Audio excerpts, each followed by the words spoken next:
தினம் ஒரு தகவல், தினம் ஒரு ஞானம். உனக்கான வலிமை உன்னிடமே இருக்கிறது என்கிறார் விவேகானந்தர். நம்ம என்ன நினைச்சுப்போம், எனக்கு என்கிட்ட அந்த அளவுக்கு ஸ்ட்ரென்த் இல்லப்பா, ஒவ்வொரு விஷயமுமே நான் இதை படிக்க முடியாது, என்கிட்ட அந்த அளவுக்கு நாலேஜ் இல்லை, எனக்கு என்கிட்ட இந்த பணம் இல்லை, என்கிட்ட படிப்பு இல்லை, எவ்வளவோ நிறைய ஆரோக்கியம் இல்லை, என்னென்னவோ சொல்லுவோம். ஆனால் உன்னிடம் அத்தனையும் உள்ளது. நீ நினைத்தால் அந்த வலிமையை வெளியில் கொண்டு வர முடியும்.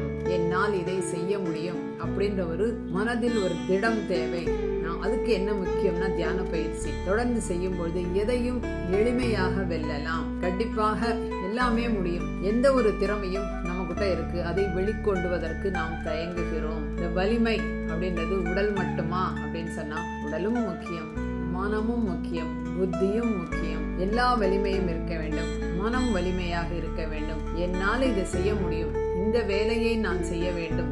எனக்கு ஆரம்பத்திலேருந்து ஒரு கூட தெரியாதுன்னு சொன்னா என்னால கத்துக்க முடியும், நான் கற்றுக்கொள்கிறேன், என்னால் பயிற்சி செய்ய முடியும் அப்படின்றது ஒரு கோல், ஒரு இலக்கை நோக்கி பயணம் செய்ய வேண்டும். எதுவுமே தெரியாது தெரியாது தெரியாது அப்படின்னா நம்மளுடைய எதுக்கு வந்தோம், எந்த பர்பஸ்க்கு வந்தோம், இந்த ஆன்மா எதுக்கு பிறப்படுத்து வந்தது, எதுவுமே பண்ணாம நாமளும் பிறந்தோம், வளர்ந்தோம், வயசாச்சு, கல்யாணம் பண்ணிக்கிட்டோம், அது முதியவரானோ, இறந்து போனோம் என்று எந்த ஒரு முன்னேற்றமும் இல்லாமல் இந்த ஆன்மா செல்லக்கூடாது. புரோகமன சித்தாந்தம் அப்படிம்பார் பத்ரிஜி. என்னன்னு கேட்டா ஆன்மா வளர்ந்து கொண்டே இருக்க வேண்டும்.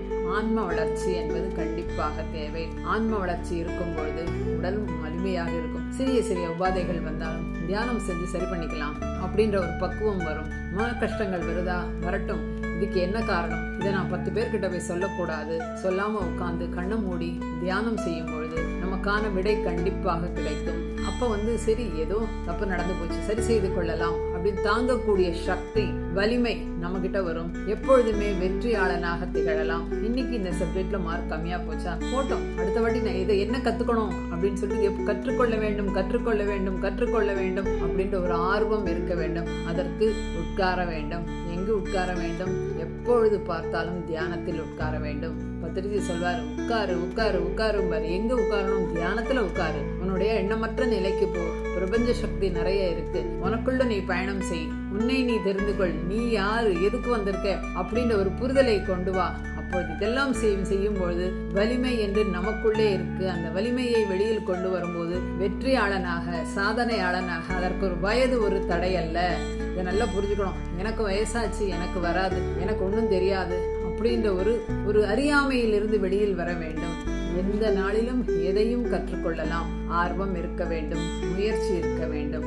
அப்பொழுது என்ன ஆகும், நம்மளுடைய வலிமை கண்டிப்பாக வெளியில் வரும். நாம் கண்டிப்பாக ஒரு சாதனையாளர்களாக திகழ்வோம். அதற்கு என்ன சாதனை வேண்டும்?